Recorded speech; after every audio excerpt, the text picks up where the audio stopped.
from the deck of questions and 1 card from the deck of names. And the name that is written on the deck of cards will be the one who will answer the question. Yes. Okay, am I clear, class? Okay, Michelle, please come here in front and take 1 question from the deck of questions and 1 name from the deck. Wait lang, class. Read. How many characteristics does culture have? Make a name. Listen! Okay, where is Miss Lizelle? Okay, Lizelle, can you answer the question? 5, teacher. Okay, let's see if her answer is correct. Yay! So, Miss Lizelle is correct. Can you clap your hands, class? Okay. Can you repeat your question?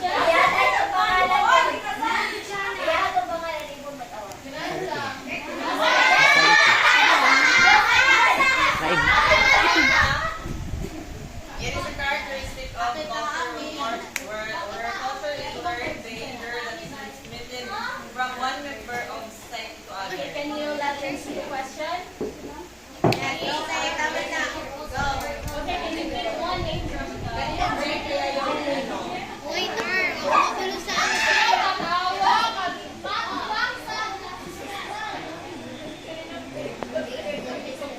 Hala, sorry. Mother Karen! Okay, Karen, can you answer the question? Okay, let's see if her answer is correct. My shirt, guys. What's your answer? I translated. There. Yay! The answer is learn. It is learn because from the word transmitted from one member of the society to one member of the society Church to siguro. another. There's Karen. Ako!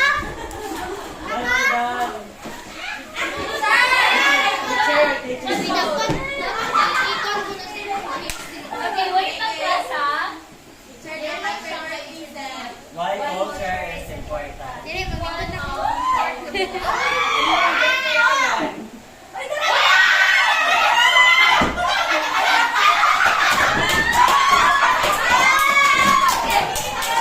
Teacher, pilihan ko. Why culture is important?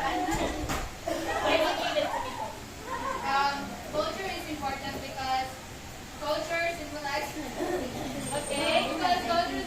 our traditions, our beliefs, and of course, culture is important because diyan na makita ko kung sa taas sa person and as a community. Okay, very good. Kaya can you clap your hands to Kaya? Okay, please come here in front and take 1 question. Nanood ko sa picture.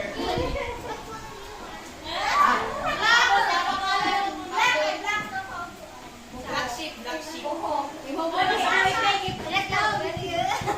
So, wala nang nat ha. Sorry, class. No culture is set. Bias ang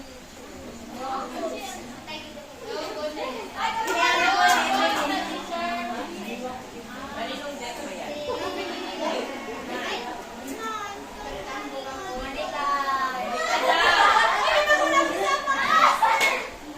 Okay, Monica, can you tell us what is your answer to this question? Dynamic picture. Okay, is she correct? Yes. Yes, teacher. Isang class. Culture is dynamic, so she's correct. That one. Okay. Hey, Kyla. Alali mo ang picture ako yung bitanaw. Culture is something that a group of people shares.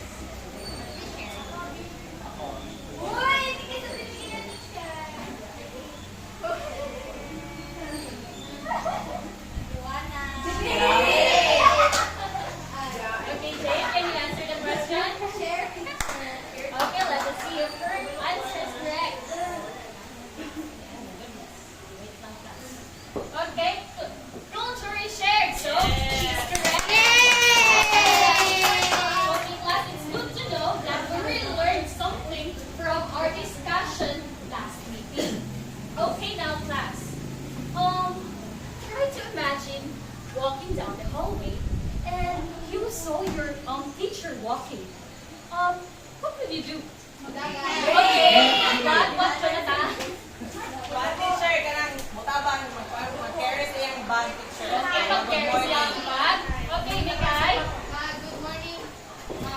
Okay, very good. No, great, Kurt. Good morning. Okay, how about you are walking down the street and while eating junk foods, and you want to throw your garbage or trash, but then you saw a sign saying, don't throw your garbage anywhere. Now, if you were in this kind of situation, what would you do? Okay, Evelyn? Fine, teacher. Ako lagi po na akong basara kay bawal na Okay, very good. So keep your trash. Okay, now class. You have a friend or you saw your friend disrespecting her parents because they can give her what she wants. Now, if you are on her shoes, would you do the same? No! Okay, why? Why?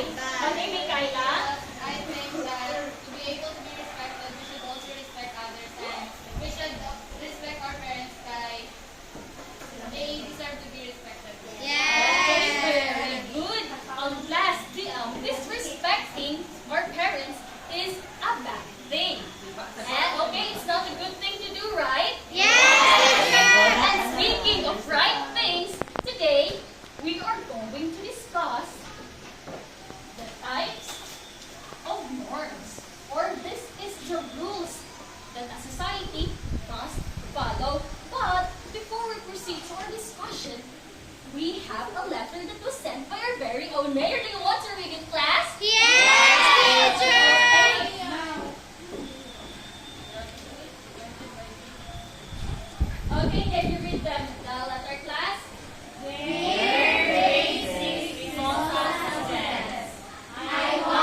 Congratulate you for achieving many things. And as you go through this topic, I want you to remind the things that you should do.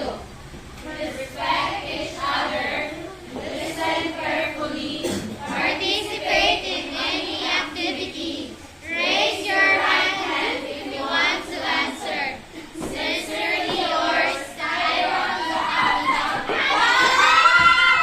Okay, class, can I and Mr. Mayor expect all of this?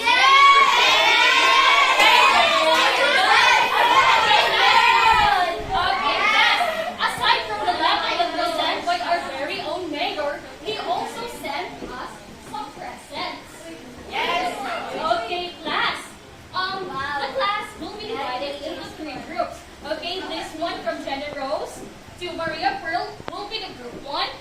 From Angela up to Aprilline, and to Catherine will be the group 2, and from Jenny to John Paul will be the group 3. Okay, class.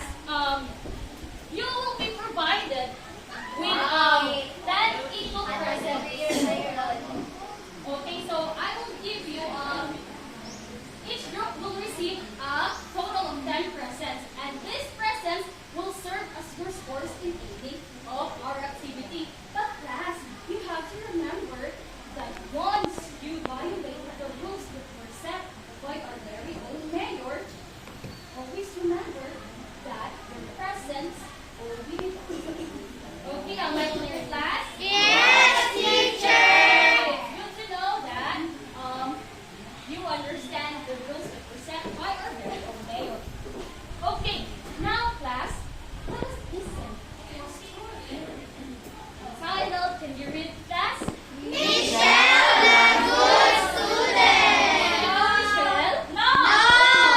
Okay, now let us know Michelle. Michelle is not a good student. Okay, yes. Class, always remember the rules that were set by Mayor, okay? Yes, teacher! Okay. Michelle, the good student. Michelle is a 10-year-old girl who lived with her family in a small town in Bunawan. Okay, saan nga nakatira si Michelle? Good. Okay, they follow many practices inside their house. One of those is to never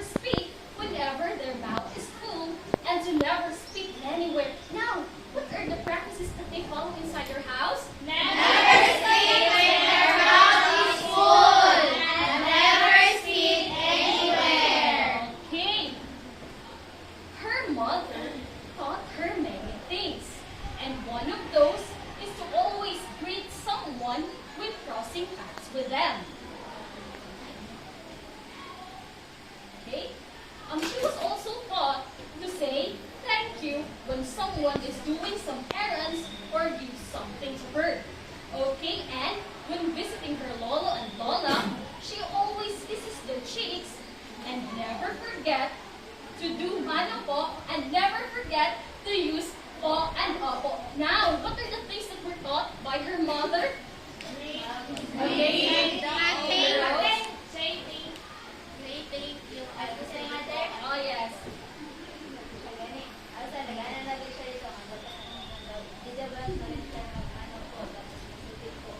Okay, very good. Now let's proceed to the story. Okay, her father also taught her things. One of those is to never talk behind someone's back. Okay. She was also taught not to lie, not to cheat, and never get jealous, never steal, and never disrespect her parents because it's a bad thing, and doing so will make other people perceive her as an immoral person. Okay, what are the things that were taught to her by her father? Dili magpapastab and also di mag-cheat.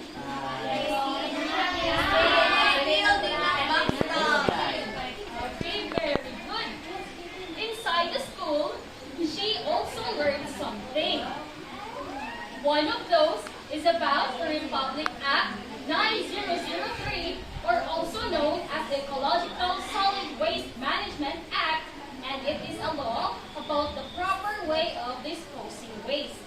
And as an obedient daughter and student, Michelle followed all these things because she don't want to create trouble and she respects the rules.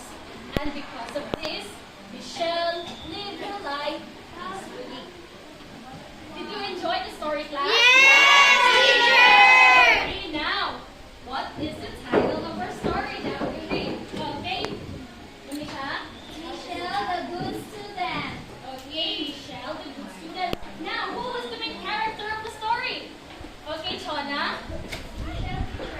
Okay, Michelle is the main character of our story. Now, how will you describe Michelle?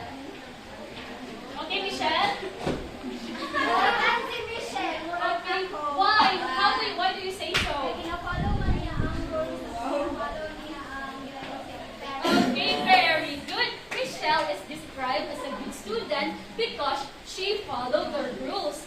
And rules, in other words, is what we call norms. Okay. Can you read this, class? Standards that define the obligatory and expected behaviors of people in a certain situation. Okay, norms, according to the dictionary, are the usual, typical, and these are the expected or the behavior that the society is expecting us to do in a certain situation. Okay, norms are written or unwritten guidelines that will guide, control, and regulate the behavior of the member of the society. And also, can you read, class? Reflects a society's belief about correct and incorrect behavior. Okay, class, we know that different society means different beliefs. Okay, right? Yes. And we can say that certain or something that is accepted here is not accepted in a certain area, right? Okay, very good. Okay, now class, in the story that we read, there are things that were taught Michelle's mother taught her. Now, what are those? Jonathan? One teacher, say good morning. Okay. Pakita siya ka ng tao. Thank you. Ano po, opo, tapos mag-say thank you. Pagka nang pinatag sa iya ko ba teacher. Okay. Michelle's mother taught her many things. And those are, can you read again, class? Eating someone's Sweetness,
follow.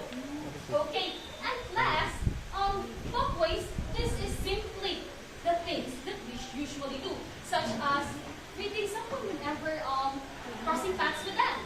Mano po, right? When you saw your lola, you tend to mano po. Yes, Kissing sir. someone's cheeks and saying thank you. And one of those is covering our mouth whenever we want to sneeze, we want to cough, or we want to yawn. Right? We tend to cover our mouth. And in our house, never speak whenever our mouth is full. And never, what do we call this one? Kanaman ang piling sa lamisa. Right? That is an example of walkways. It draws a line between right and rude. Why, class? It's because if you violate walkways, people tend to raise their kilay, di ba? If you violated walkways, people will call you ang walang hindi siya batasan. Right? If you would say thank you, di ba? People will say walang hindi batasan, bastos ka. Right? Yes. If you speak anywhere, people will say that, yes, because of the map, right? Okay, class. And also, walkways can be learned implicitly. Why? It's because we never realize that you tend to cover your mouth whenever you are yawning. Diba? We don't realize that we tend to say thank you when someone is doing something for us. Right? We might not realize that whenever we have a visitor, we tend to open the door for her. Right? And welcoming her. Okay, so, is the walkways clear, class? Yes, sir. Okay. Now, in the story, there are also things that were taught to her by her father. Can someone share what are those? Not to lie. Okay, what are those? Not to cheat. Not to steal. Not forget jealous. Oh my God. Kung sa pa, ano pa, class? Never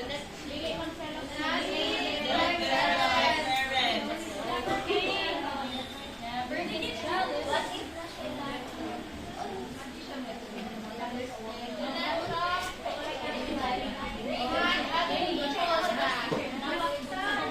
Okay, so class.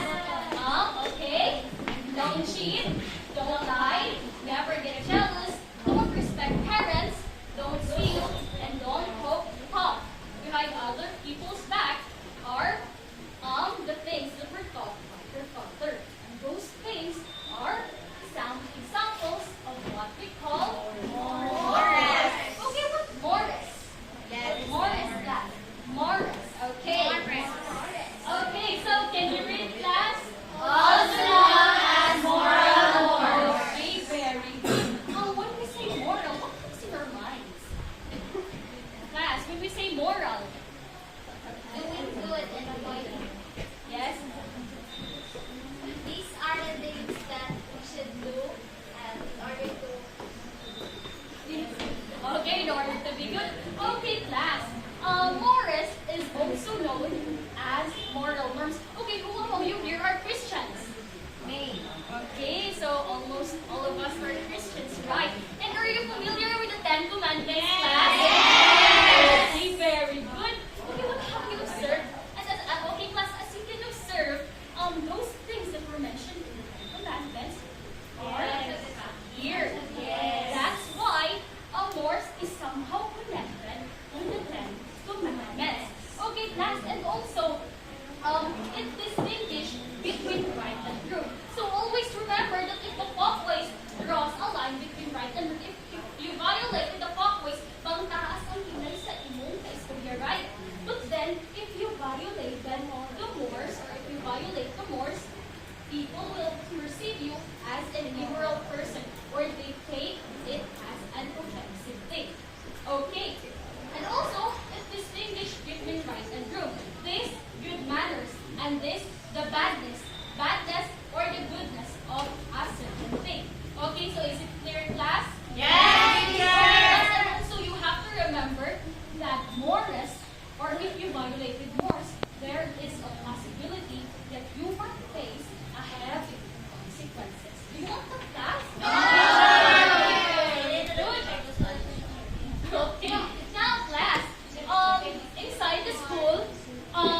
Republic The Act. Republic Act 9003. Okay, Republic 9003, or the Ecological Solid Waste Management Act, is an example of what we call laws. The laws. Okay, class. Who do you think created the laws? Who do you think created the laws?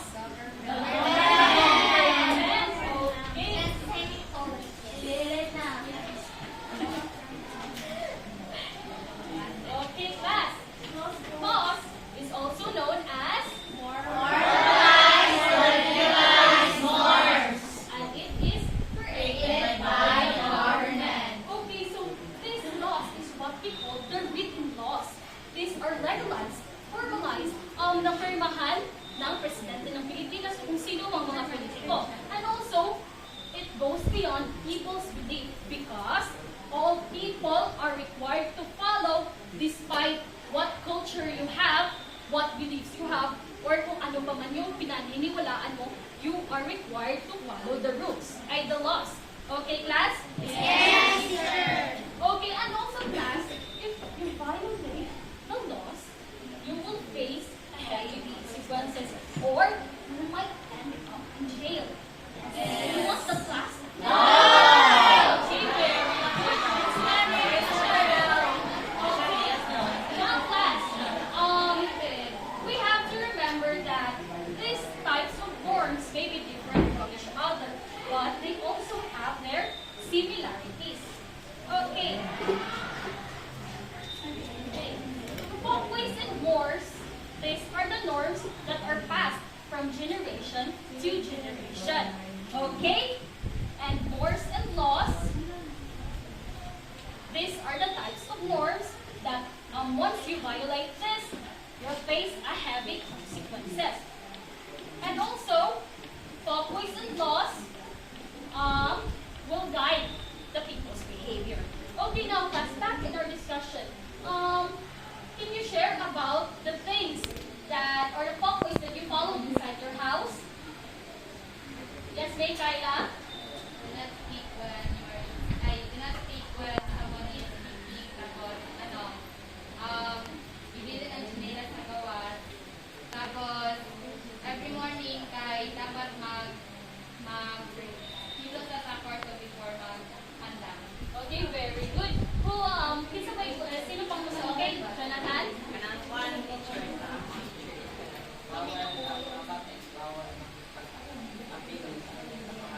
Okay, very good. Now, class, we have different folkways that we follow in our house, but we have also folkways that we follow inside the school. Now, can you share what are those, or do you know those things?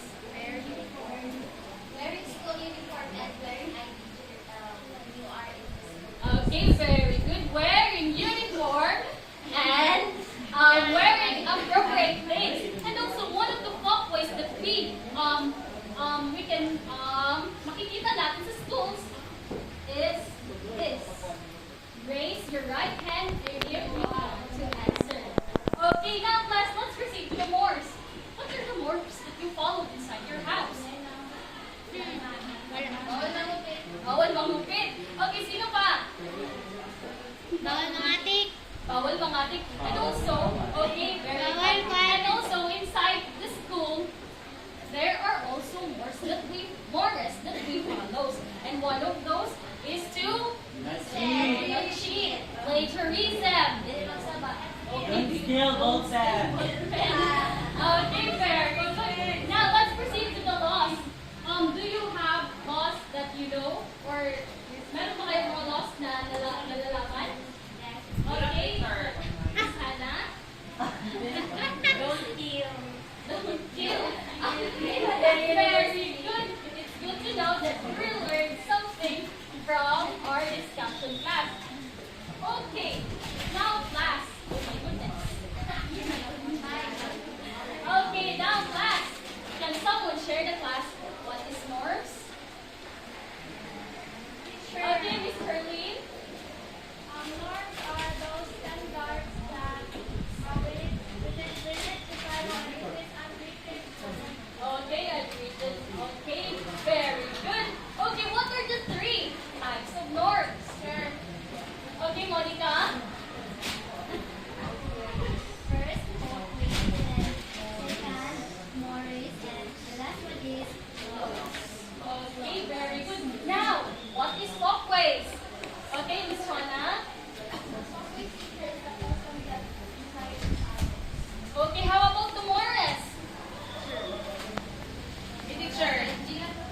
Okay, Angela. Some moral norms or Okay, how about the laws? Okay, may Kyla. legalize Okay, legalized norms. Okay, it's good to know that you learned something. But class, to quickly remember the difference between those three, let us sing it like this. Okay. Standards are norms. These are the types of norms. Always more is less. Always more is less. Draw a line between right and truth. Distinguish between right and wrong. Formalized norms. These are norms. Okay, everybody sing. Standard norms. These are the types of norms. Always more is less. Always more is less. Draw a line between the road. Distinguish between right and wrong. Formalized norms. These are norms. Okay, let us clap our hands. Okay, class. Who among you here have violated some rules that were set by their parents? Okay, Angel.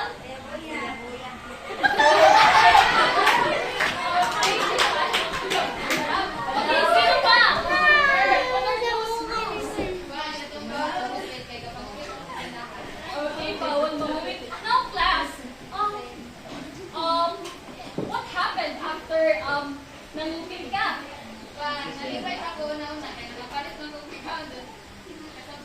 Okay, because of fun. Okay, class, back in the story that we read, what do you think will happen if Michelle didn't follow those things?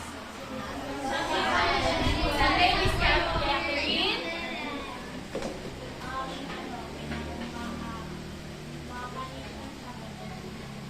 Okay, mapunishan daw. Okay, if you disobey rules, will lead us to punishment. Now, why do you think is it important to follow norms? Class? Okay, Jonathan? We have to follow norms. Kanay ko ang sa mga kuan. May consequences na makatapat sa mama or papa. So to avoid that kind of punishment, we have to be able to follow or abide the rules. Okay, very good. Let us clap our hands to Jonathan. Okay, now kasunod to answer my last question. Okay, my last question is, how will you follow the norms? Or in what way you are going to follow norms? Yes, Rhoda?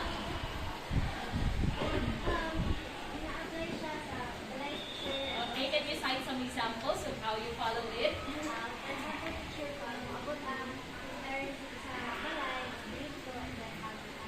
Okay, very good. Let us clap our hands to Rhoda. Okay, at this point of time, we are going to have an activity. Do you want that, class? Okay,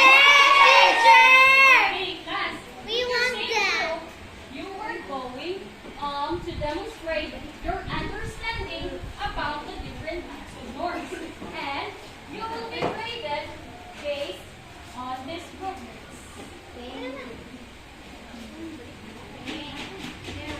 Okay, class. This will be the group 1 again, the group 2, and this will be the group 3. Okay. Can you read this, class? The group 1 will. Create a poem about the importance of following norms.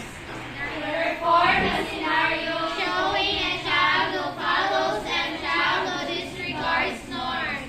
Compare and contrast the different kinds of norms through Venn diagram. Okay, class.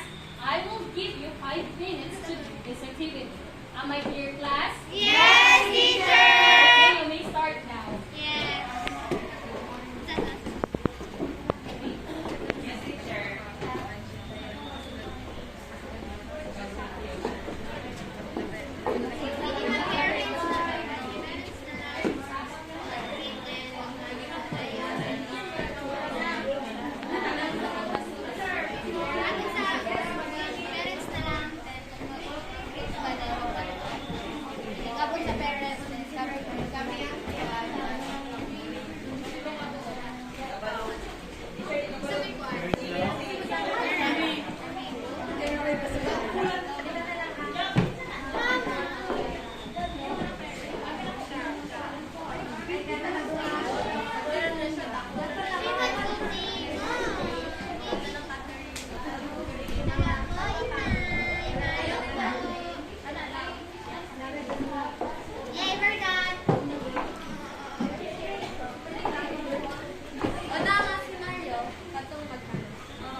Okay, class, last 1 minute. We're done, teacher. If you are done, please sit down.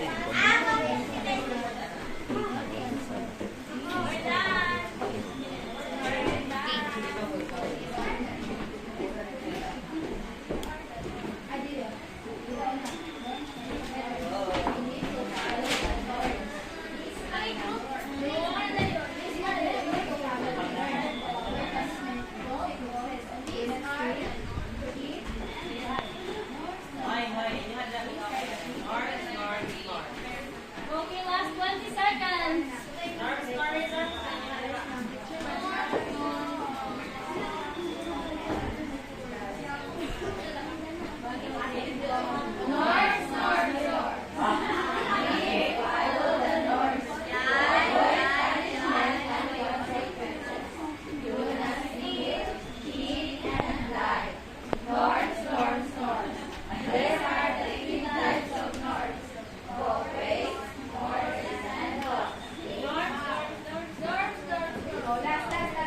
Okay, time's up. Okay, please sit down. Okay, so now class, let us witness the work of the group 1.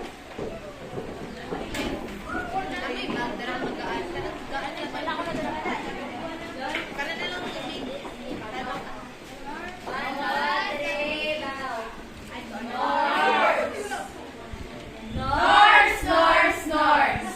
We need to follow the norms to avoid punishment and consequences. Do not steal, cheat, and lie. Norms, norms, norms. There are 3 types of norms: folkways, morals, and laws. Okay, let's comprehend. Okay, for the celebration, I saw that they really cooperated. I will give them points. For the final lesson, I can say that we didn't finish it on time. Okay, so 3.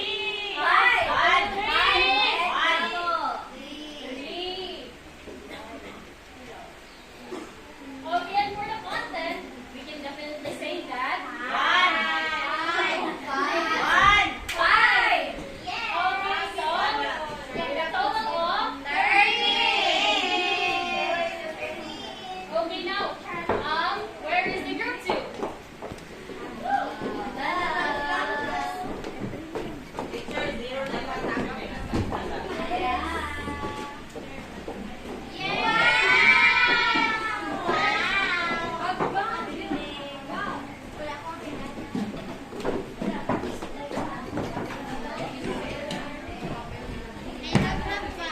Ay, wait lang.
Maglaway sa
everyone. I am Bugatas Joanna Manila Sosa Maker. from 4 and we are class to have nakuan. To compare and contrast Bacteroides, Smokeways, Amoras, Smokeways, shut up!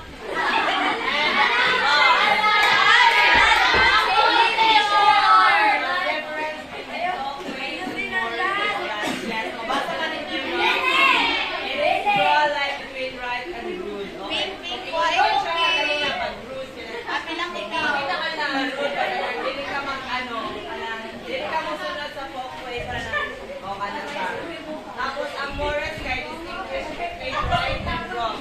So, paminaw sa buba. T-shirt mo ba paminaw? Anang kata, anang si Maria Furniture o anang kata. Moral norm, kanang ang Morris it adheres to the Ten Commandments which can be found in Bible. Yes. Which norm, moral norm. Tapos, dili is kanang legalized and written norm. So,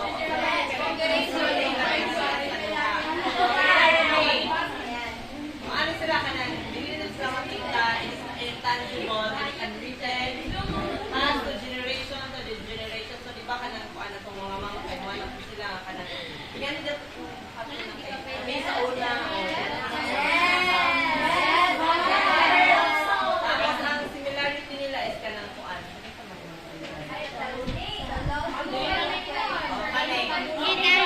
Can you praise your classmates? Laws and folkways, may muli siya. Guides the behavior of people. Yes. Uy. Oh, guys. Uy, pero na guys. Guides na siya, kanang siya ang magtanatibali kung sa ato ang pamilya natin mga papa sa society na ako tayo society na ako daw siya kanang laws and folkways known as of what to do. Oh, tama. Tapos dili kay laws and mores, heavy punishment. Oh, ano siya kay kaning laws pagka nang mangawat ka, makulong di ba? Yes.